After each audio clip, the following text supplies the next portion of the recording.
Hello friends, in this lecture we will see some of the mathematical formulas which are used in this waiting line theory or queuing theory chapter.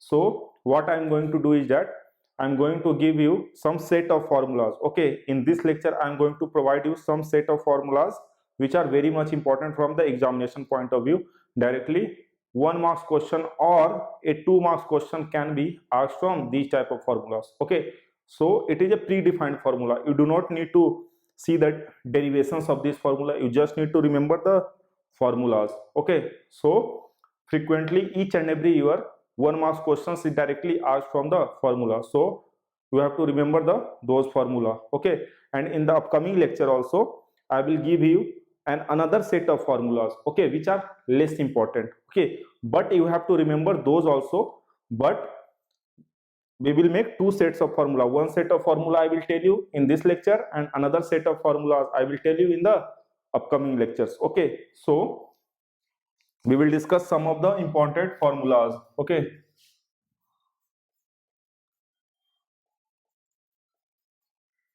formulas used in queuing model or queuing theory or waiting line theory. Okay, so we know that basically each and every formula depends upon two things. Okay, each and every formula in this chapter depends upon two things. The first one is arrival rate, that is lambda, and the second one is service rate, that is mu. Okay, once again I am reminding you that arrival rate, okay, arrival rate, it is the rate at which a customer enters into the queue. Okay, so it is our lambda, and service rate, it is going to be mu. It is the rate at which a customer is being served. Okay, the units was for lambda also, the unit was number of customer per hour or per time. It can be in hour, it can be in minute, it can be in second, and it is also number of customer per unit time. Okay, number of customer per unit time. So whenever there is arrival rate, so the unit is number of customers per unit time, and it is number of customers per unit time. Okay, so lambda and mu.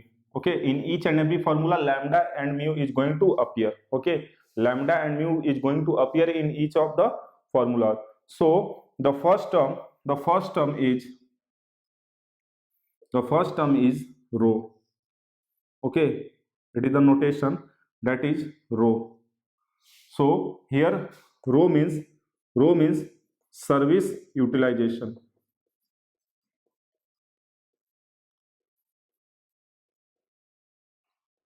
Okay, rho means service utilization, and rho is basically defined as the ratio of lambda by mu.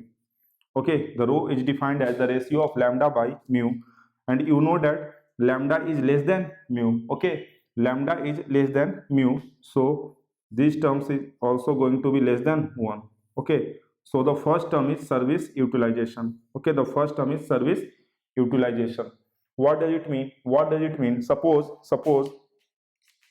I am telling you that, suppose in an example lambda is 5 customers per hour and mu is 20 customers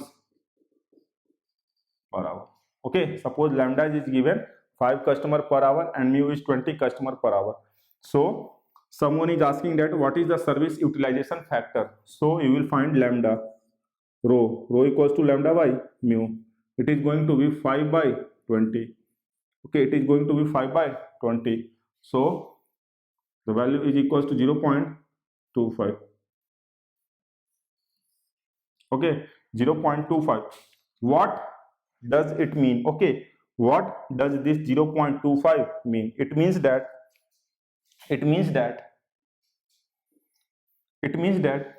out of the total customers time, okay, out of the total customers time, only 25% of the time he is being served, okay, out of the total time only 25% of the time he is being served, and rest of the 75% of the time he is going to spend in the queue, okay. So it means that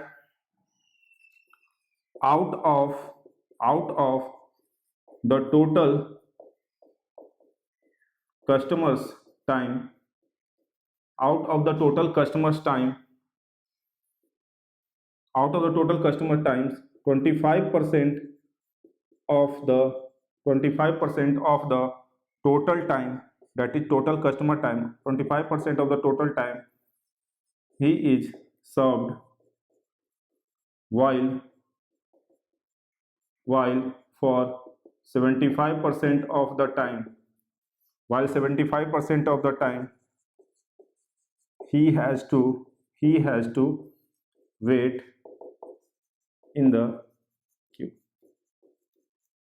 okay, he has to wait in the queue. So service utilizers means these things, okay, service utilization means these things. So suppose you are saying that rho is 0.25, it means that for 25% of the total customers time, 25% out of the total customer time, 25% of the time he is being served. It means that it also shows that our system is busy, okay, our system is busy, and the next customer has to wait, okay, the next customer has to wait. So we can also write that, okay. So suppose the questions is asked that find the probability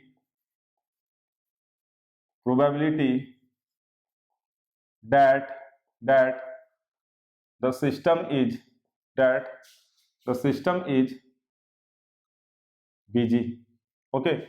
What is the probability that the system is busy? Busy, it means that for 25% of the time the system is busy, okay, for 25% of the time the system is busy, it means the customer is being served. So the probability that the system is busy is also equals to rho, okay, it is also equals to rho. And what is rho? Rho is equals to lambda by mu. So it is your second formula, okay, it is your second formula. And suppose they tell you that what is the probability that the customer has to wait, okay, what is the probability that the customer has to wait? Why the customer has to wait? Because the system is busy. Why the system is busy? Because out of the total time, 25% of the time he is being served, okay. So all are same thing. Service utilization, okay, the system is busy and the customer has to wait. It also means that the customer has to wait, it means the system is busy. So it is also going to be rho, and it is going to be lambda by, it is also going to be lambda by mu. So everything is same. Now the fourth formula, it can be also said that find the probability that the system is idle, okay. Find the probability that the system is idle. You know that for busy it is rho. So for idle it is generally denoted by P naught, okay, denoted by P naught. So for busy it is rho. So for idle it is going to be 1 minus rho, okay, because the busy and idle total probability is going to be 1. So for busy it is rho. So for idle it is going to be 1 minus rho, okay. And it can be also said that what is the probability that the customer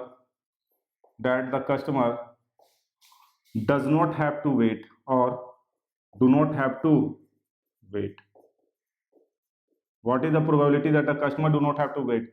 The customer has to wait, the probability is rho, and customer do not have to wait, it means the probability is again going to be 1 minus rho, okay, the total probability is going to be 1. So For the customer has to wait, the probability is rho, and customer do not have to wait, the probability will be 1 minus rho. Okay, and the sixth one you can also say that probability that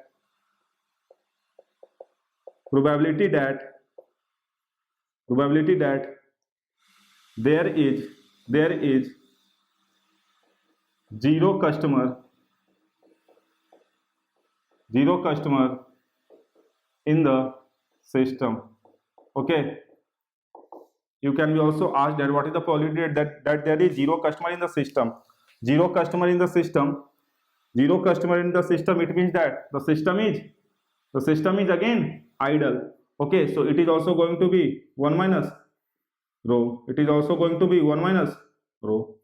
So these are the 6 formulas which you can remember just with the basics. Okay, just by looking at the names you can remember these basics. These are very basics and the questions are directly asked from these formulas. Okay, so we will look for our another formulas. Now our seventh one says that length of the system. Okay, length of the system. Okay, they are going to ask that what is the length of the system, or simply they are going to ask that what is the average number of customer in the system. Okay, it is also represented with ls. Okay, also it is also represented with ls. So both is same. Either they are going to ask the length of the customer, that is ls, or they are going to ask the average number of customer in the system. So it is going to be equal to rho upon 1 minus rho. Okay, it is going to be equal to rho upon 1 minus rho. You just need to remember the formulas. Okay, directly I am again saying there is no need to study the derivations. Okay, from the examination point of view you are going to directly remember the formulas. Okay, if the derivation would be important then I must have told you. Okay, so you just need to remember the formulas. So you know the value of rho, rho is lambda upon mu upon 1 minus lambda upon mu. So it is going to be lambda upon mu minus lambda. Okay, lambda upon mu minus lambda. So you need to remember it directly. Okay, so the next formula is, they can also ask that what is the length of the queue. It is LQ. Q means Q for queue and S for system. Okay, S for system. Or they are going to ask that what is the average number of customer in the queue. Okay, what is the average number of customer in the queue? So it is going to be rho square upon 1 minus rho. It is going to be rho square upon 1 minus rho. When you are going to solve it, you are going to get lambda square upon mu into mu minus lambda. Lambda square upon mu into mu minus lambda. So you must remember it. Okay, you must remember it. Now moving for the next formula, we have to look for a rule. Okay, there is a rule known as Little's law. Okay, there is a rule known as Little's law. Okay, so he says that the average number of customer in the system or queue, the average number of customer in the system or queue is equal to the product of arrival rate and average waiting time of the customer, in queue or system.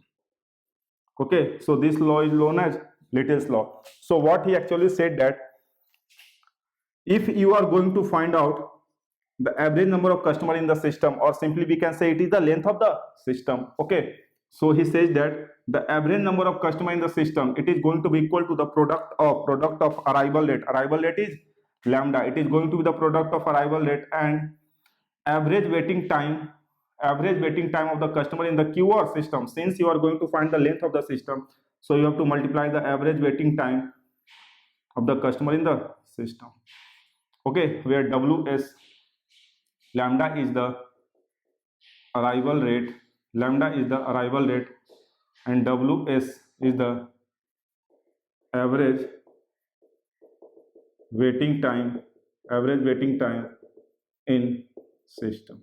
Okay, and like this also, if you are going to write LQ, so it is going to be product of lambda into WQ, where WQ is the average waiting time in the.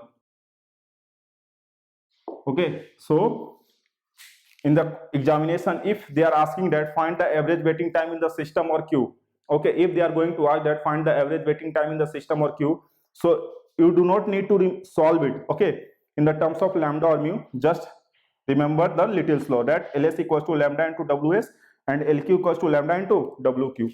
Okay, just remember the Little's law, and with the help of, you already know this formula. Okay, ls you already know, lq you already know. Okay, so just divide with lambda, you can find this ws and wq. So these were these sets of the formulas which are very much important. Okay, in the next lecture I am also going to tell you some of the other formulas, okay, which are less important from the examination point of view. So you just need to remember everything. Okay, in the coming lecture also we will solve some of the previous year numericals problem, so that you will be more clear with the formula, that where to apply these kinds of formula. Okay, thank you.